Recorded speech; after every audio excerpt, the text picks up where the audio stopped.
Psicoflix, episodio 176.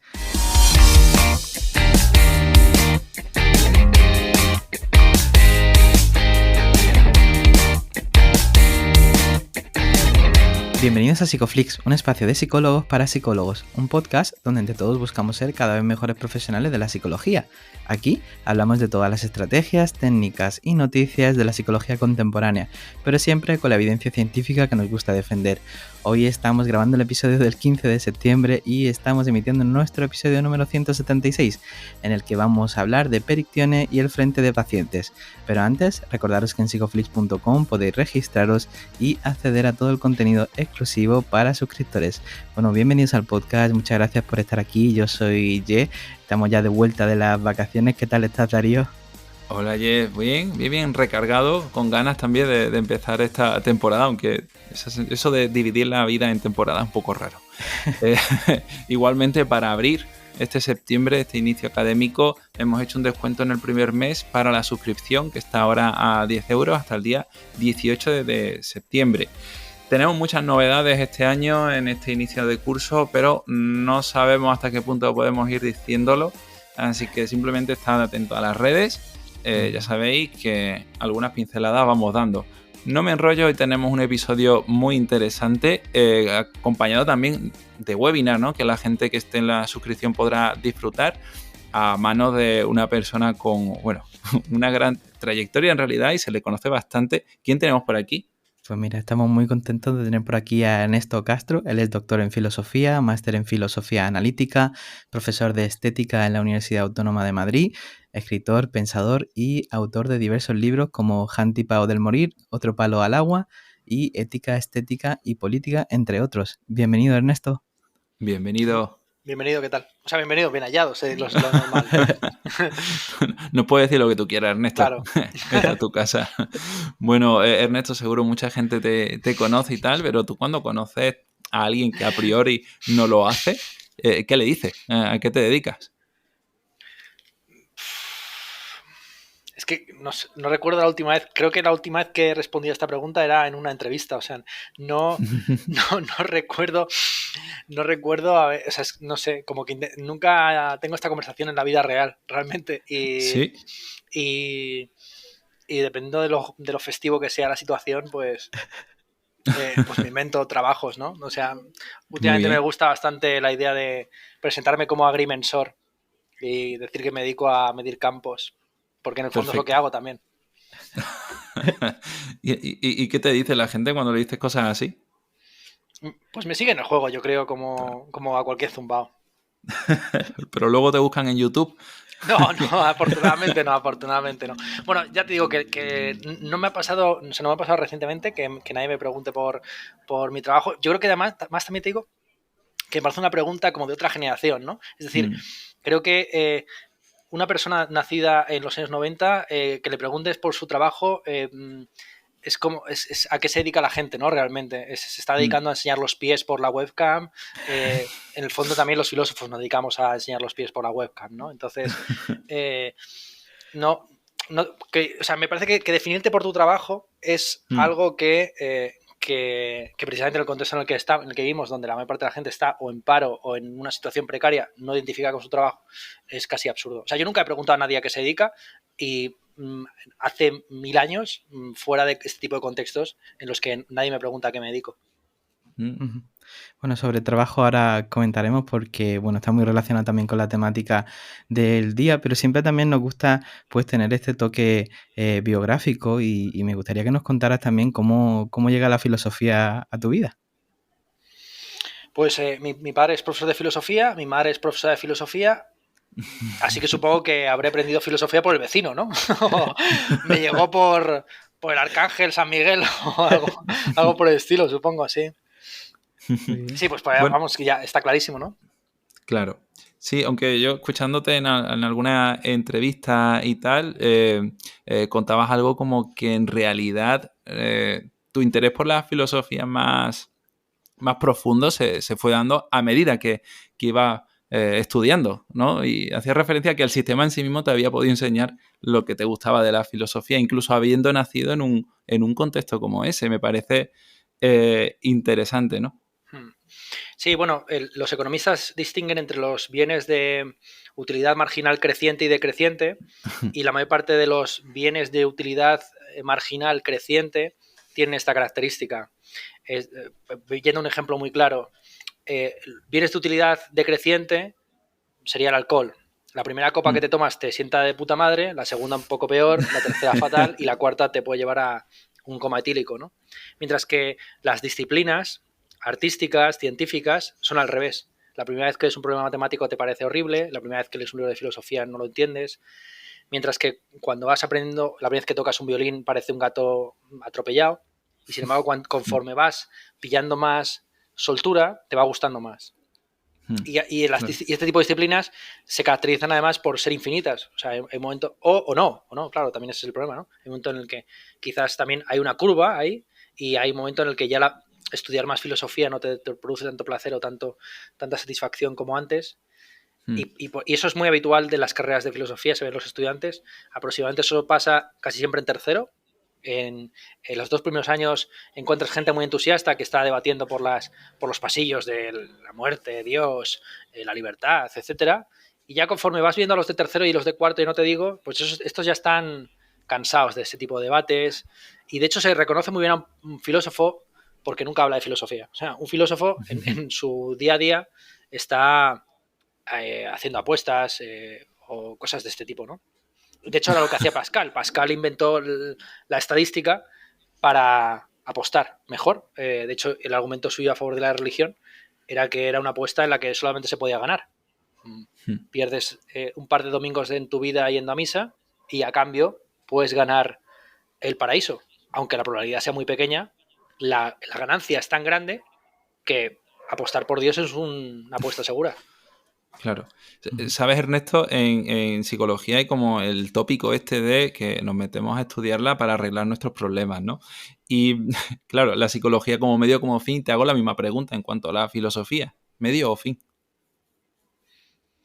Pues la mayor parte de los filósofos consideran que es un medio, que lo importante está en otra parte. Y de hecho el propio término filosofía indica que no es algo demasiado serio ni importante porque es un amor al saber. Entonces, en principio es un medio hacia el saber verdadero. Una vez que se obtuviera ese saber, podría arrojarse la filosofía como una suerte de escalera que te ha conducido a un plano superior. Entonces, la mayor parte de los filósofos han hablado desde el comienzo, ya desde prácticamente Platón, hay un intento de superar la filosofía y de ir más allá de la filosofía hacia la mística, hacia la religión, hacia el arte, hacia la ciencia, hacia algo que sea un poco más seguro que esta basura que tenemos. Entonces, son los primeros filósofos los que piensan y paradójicamente convierten la filosofía en un fin en sí mismo al creerla un medio. Claro, el problema también viene, ¿no?, cuando la alternativa a la filosofía es la ideología, ¿no? Cuando dejamos de tener el pensamiento crítico, vendrán otra serie de ideologías, ¿no?, o religiones que pueden sustituir esta forma crítica, ¿no?, de aceptar los mensajes de la sociedad. Sí, eso sería una doctrina interesante si no se convirtiera ella misma en ideología, ¿no? Es decir, que está también la ideología de que la filosofía enseña a pensar o que es un pensamiento crítico, pero si uno repasa la historia de la filosofía, ¿qué es crítica realmente? ¿En qué consiste criticar? ¿Consiste en denunciar? ¿Consiste simplemente en contraponer opiniones? ¿Consiste en deconstruir y destruir desde dentro sistemas que, por otro lado, pueden perfectamente derrumbarse por sí mismos? ¿En qué consiste la crítica, no? Entonces, como no tenemos muy claro exactamente en qué consiste criticar, pues esto de que la filosofía está muy bien porque es crítica, pero la ideología no, porque es dogmática, pero es que todo filósofo critica la realidad o se critica a sí mismo para mejorar aún más su sistema. Funciona un poco como las series de televisión postmodernas que critican a la manera de los Simpson la cadena en la que se miden, pero no dejan de beneficiar a la cadena con esa crítica, ¿no? Entonces, claro, la diferencia entre lo dogmático y lo crítico es justamente algo que debemos criticar. Qué bien, claro. ¿Sabes?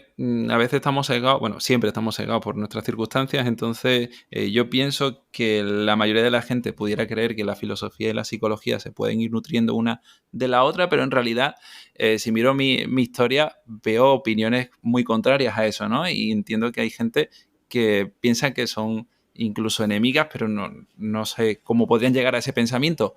¿Cuál sería tu postura de qué manera podrían apoyarse la una en la otra y cómo hacerlo? Sí, yo creo que el principal enfrentamiento está en la praxis, que es donde al final están las habichuelas y donde están los enfrentamientos de verdad, ¿no? Porque el enfrentamiento entre kantianos y hegelianos, salvo que seas un ruso y estés dispuesto a duelarte a muerte al anochecer por la dialéctica trascendental, pues no tiene mucho sentido, ¿no?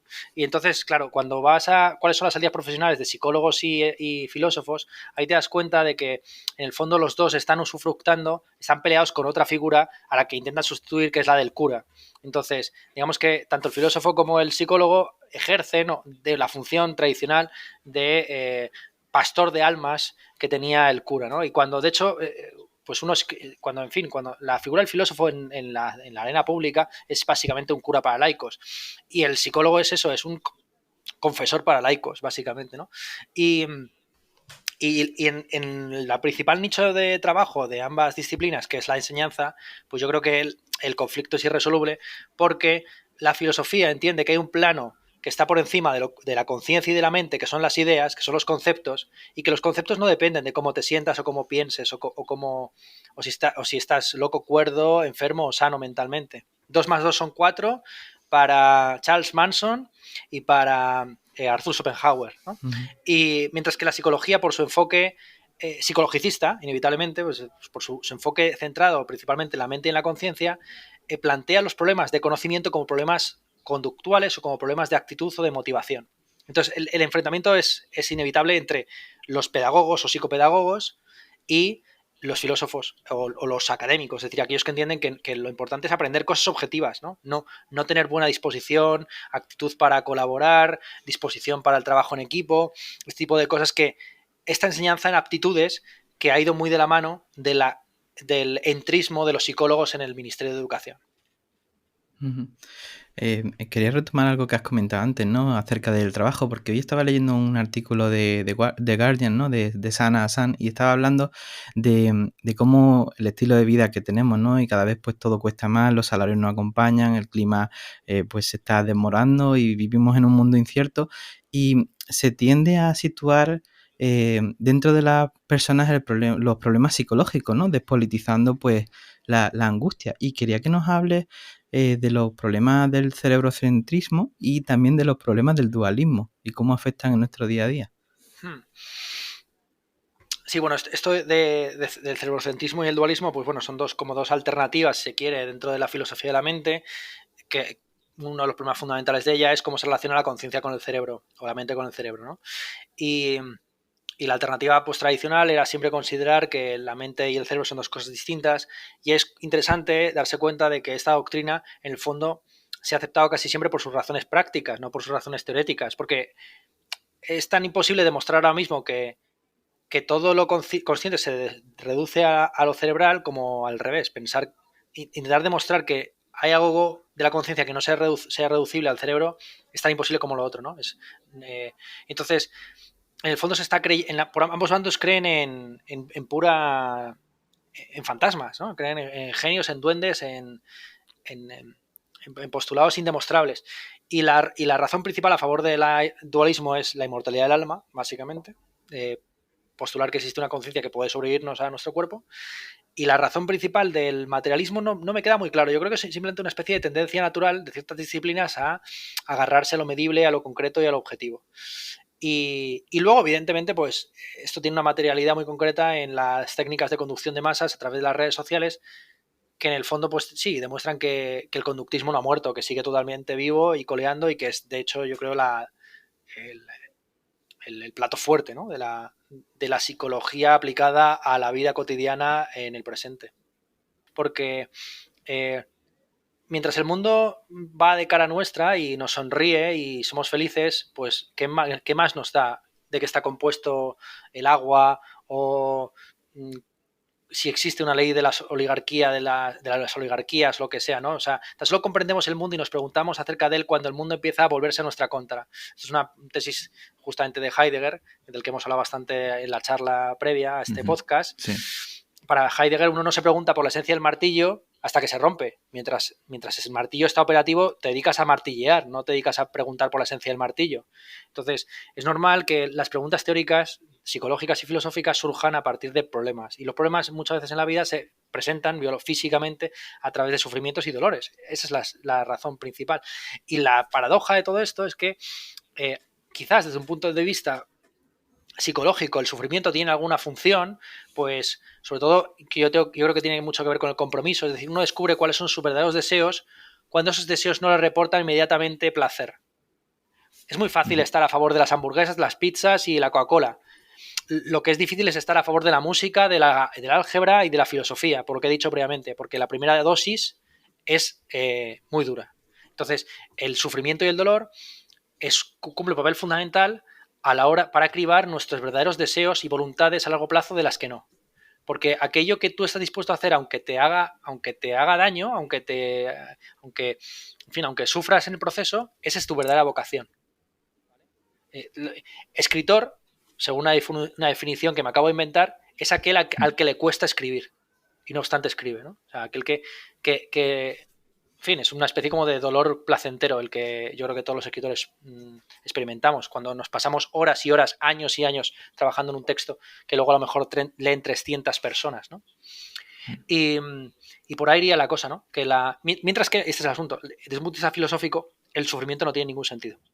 No es un castigo de Dios, no cumple ninguna función, no eres mejor persona por haber sufrido. Es decir, si no, caeríamos en la idea del victimismo, que es esa teoría según la cual, más o menos implícita, las víctimas siempre tienen la razón. En realidad, la historia demuestra que es al contrario. Bueno, la historia, la sociología, aquellos que han sido traumatizados o victimizados son los que están en peor condición de analizar objetiva y fríamente lo que ha pasado. Entonces, mientras que la doctrina oficial es que la víctima está justificada y es la que tiene la visión correcta del mundo, lo cual, por ejemplo, desde un punto de vista marxista, es al contrario, los trabajadores están alienados. Los trabajadores requieren, evidentemente, de una clase de intelectuales orgánicos que les orienten a través de los partidos comunistas. Sin embargo, la visión actual, que ha prescindido por vía del antielitismo de ese tipo de figuras, pues considera que ¿cómo puede haber, en fin, hombres que se dediquen a estudiar el aparato reproductivo femenino? ¿Cómo puede haber, en fin, tribunales que juzguen violaciones cuando ninguno de ellos ha sido violado, ¿no? Entonces, hay una crítica, claro, entonces esta es la paradoja del asunto, ¿no? Que no obstante la gente sigue apelando a figuras de autoridad y sigue buscando al filósofo, al psicólogo, al jurista, porque si no está como una especie de, si la víctima se explica y se comprende a sí misma, pues que también se resuelvan los problemas ella sola, ¿no? En un momento dado puedes llegar a esa conclusión. Pero evidentemente, afortunadamente, la realidad sigue un cauce natural y se recurre a esta figura de autoridad como pueden ser los psicólogos o los filósofos. Claro.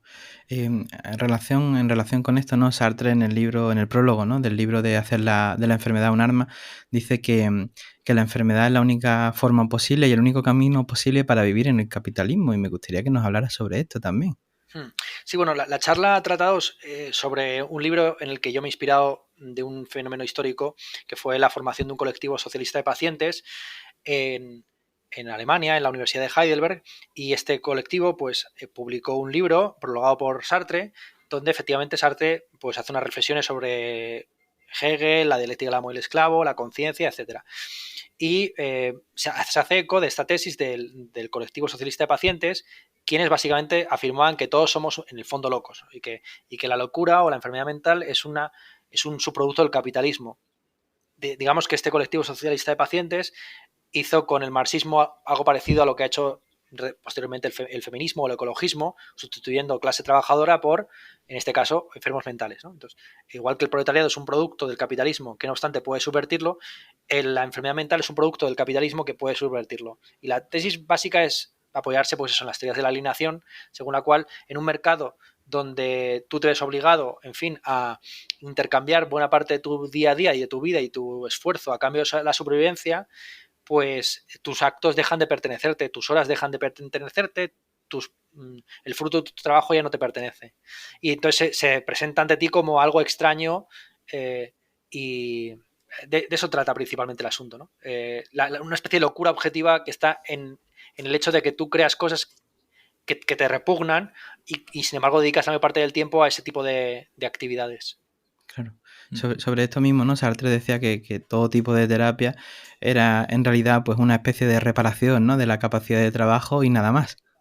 Sí, eso se apoya en la definición de la OMS de salud mental, que también la hemos citado en la charla, donde sobre todo se enfatiza ser productivo en el trabajo y llevarte bien con tu familia. Entonces, una visión como familiarista y workahólica de la salud mental, que es lo que aquí efectivamente se critica.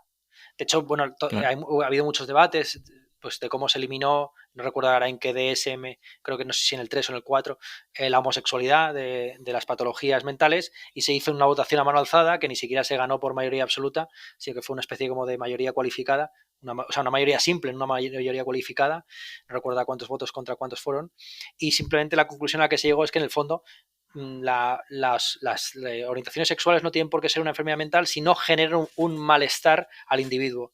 Pero claro, uno podría pensar que ante una sociedad que es completamente suicida desde un punto de vista ecológico, económico y de todo tipo, pues lo que verdaderamente es patológico y loco es estar de acuerdo con ella, es decir, estar contento, feliz y sonriendo ante un capitalismo que se dirige hacia una guerra termonuclear en Ucrania, ¿no?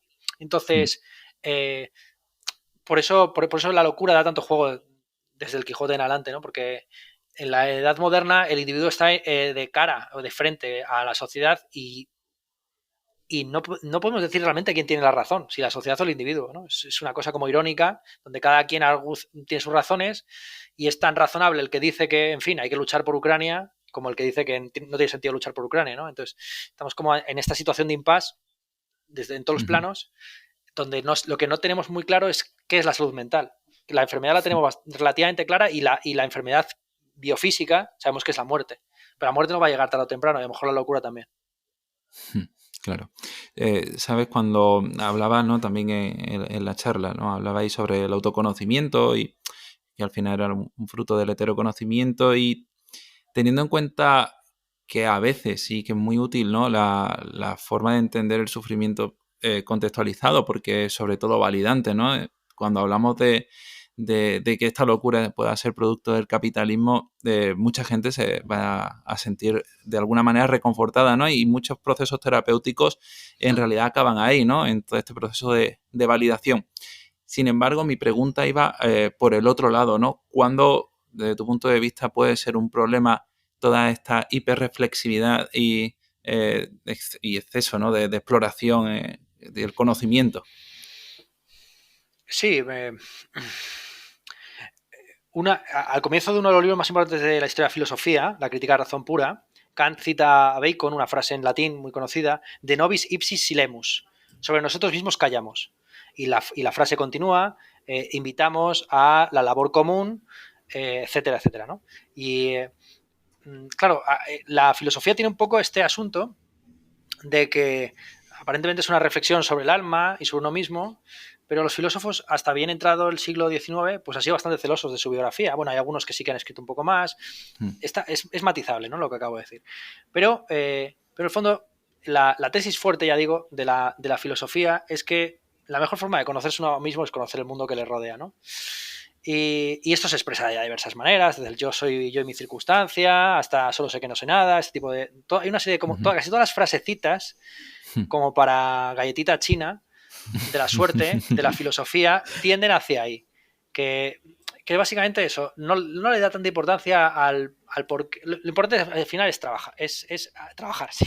Trabajar, ya está. O sea, Ya está, al final acabamos aquí. termina, Cerramos el podcast. termina en este productivismo. Es cierto, porque fíjate, en el Cándido de Voltaire, que es una sátira, ¿no? del positivismo, de lo que ahora mismo se llama positivismo, ¿no? De la visión un poco crédula del mundo que realizan, donde todo tiene sentido y donde todo está justificado y todo tiene su razón de ser y es bueno encararlo todo de manera cándida y con una sonrisa en los labios. Pues al final del libro, la conclusión de Voltaire es que te vengan bien dadas o mal dadas, lo importante es que tú sigas trabajando, ¿sabes? Entonces ya al final la filosofía también dice, mira, no te rayes, tú trabaja y ya está, ¿sabes? Tú dale a la rueda porque es que, de verdad, si no, ¿qué vas a hacer? Es decir, durante la COVID vas a estar buscando te vas a poner a estudiar ahora de repente epidemiología y vas a intentar, como un mesías, como un Quijote nuevamente, heroicamente solventar los problemas del mundo o los más peligrosos de los empresarios a día de hoy son los que quieren cambiar el mundo, ¿no? O sea, estos dos arquetipos que son, por un lado, Mark Zuckerberg y por otro lado, Elon Musk, ¿no? O sea, uno quiere cambiar el mundo en el sentido de enviarnos a otro planeta y otro quiere crear un planeta dentro de este planeta, ¿no? Entonces, los dos, en lugar de resolver lo que está sucediendo, lo que quieren es, uno, huir a otro planeta y otro, crear un universo dentro del universo. Entonces, esto es lo peor del mundo. Los que quieren cambiar un mundo y en el fondo lo que te ofrecen es otro totalmente distinto que ellos acaban de inventar. Por ahí iría la cosa, sí. Muy bien, pues estamos llegando casi al término final del podcast y no me gustaría terminarlo sin tocar pues el título, ¿no? de este programa de hoy y también de la charla que hemos tenido en los webinars. Estás elaborando una trilogía, la primera es Hunt del Morir y el segundo es Perictione. ¿Cómo se relaciona Perictione o cómo lo relacionas junto también, ¿no? con el tema del frente de los pacientes? Sí, el libro es una novela filosófica compuesta bajo la forma epistolar, unas cartas que escribe una doctoranda que está en París a su mejor amiga, a su directora de tesis, a su hermana y a su hermano gemelo y a su madre. Y esto sucede en un contexto donde ella recibe clases de un antipsiquiatra, un tal Marcel Leclerc, que digamos, sintetiza todas las modas intelectuales del momento, pero muy señaladamente la antipsiquiatría. Y yo quería plantear al final del libro el asunto de la liberación, ¿no? El libro se corta justo en el 13 de mayo de 1978, cuando empiezan las ocupaciones de fábricas, de facultades, y la duda que yo quiero plantear es si realmente esta chica que estaba atada a su familia, a su directora de tesis, a su amiga, se libera o se esclaviza al introducirse en una comuna parecida a la que constituyeron los miembros del Frente de Pacientes o el Colectivo Socialista de Pacientes. Y esa es la reflexión que yo quiero plantear al final del libro. Por supuesto, tengo mi propia posición que he expresado en el webinar, al que pueden acceder los oyentes de este podcast suscribiéndose en los servicios que ustedes ofrecen o que vosotros ofrecéis. Y hasta ahí puedo leer, ¿no? Para no hacer spoiler. Muy bien. Muy bien. ¿Cuándo va a estar disponible este libro, Ernesto? El libro se publica en febrero de 2023. 2023. Muy bien. Y tendremos uno tercero, imagino, también, ¿no? Sí, en febrero de 2024. Yo soy regular en ese sentido. Cumplo las órdenes de Voltaire. Muy bien, como Brandon Sanderson. Muy bien. Te iremos invitando para que nos vayas contando el progreso de esta trilogía también. Y me gustaría pues que nos contaras si alguien te quiere localizar y te quiere preguntar más sobre el tema, ¿dónde te podrían encontrar? Pues casi estoy por decirlo del 15M, ¿no? De que nos vemos en las calles, porque a mí, salvo que me abordes en la calle, soy inencontrable. Es decir, tengo evidentemente una página web, pero ahí no estoy yo, sino que están una serie de productos reificados de mi personalidad, alienaciones de mí mismo. O sea, hay vídeos, hay a veces textos. En una página web que tengo subo también a veces algunos artículos que he escrito, fragmentos de mis libros, pero estar conmigo es imposible, es decir, de hecho puede que Ernesto Castro ni exista, sino que sea simplemente una alucinación de Darío y Jai que se han inventado para rellenar el primer podcast del trimestre. La inteligencia artificial, que hay da una mucho. Creación del metaverso de Zuckerberg. Eso es. Pero bueno, también tienes un canal de YouTube, ¿no? Donde suele colgar pues, clases. Pero el YouTube sí, ¿eh? Ahí sí, ¿no? Ya digo que el asunto es que no tengo los comentarios cerrados y tal, sí. Entonces es como una especie de pequeña cápsula espaciotemporal. Pueden verme, ya digo, en YouTube, en todos lados soy Ernesto Castro, en ese sentido voy siempre de frente. Uh-huh. Como es un seudónimo, puedo ser perfectamente Ernesto Castro en todos lados y eso es todo lo que podría decir. Muy bien, pues Ernesto, te agradecemos mucho este rato, tanto este del podcast como el del webinar, que ha sido muy interesante y esperamos volver a escucharte pronto por aquí. Un placer. Muchas gracias. Y bueno, muchas gracias a todos los que estáis escuchando el podcast. Si os ha gustado, recordad suscribiros porque la semana que viene volaremos hasta Argentina, que entrevistaremos a Manuela O'Connell hablando de la alianza terapéutica y la ruptura. Nada, si os ha gustado el podcast, nosotros nos vemos el próximo jueves a las 8 de la tarde con un nuevo episodio aquí en psychoflix.com, en Spotify, en iTunes, en iVoox y ahora también en YouTube. Un abrazo. Un abrazo.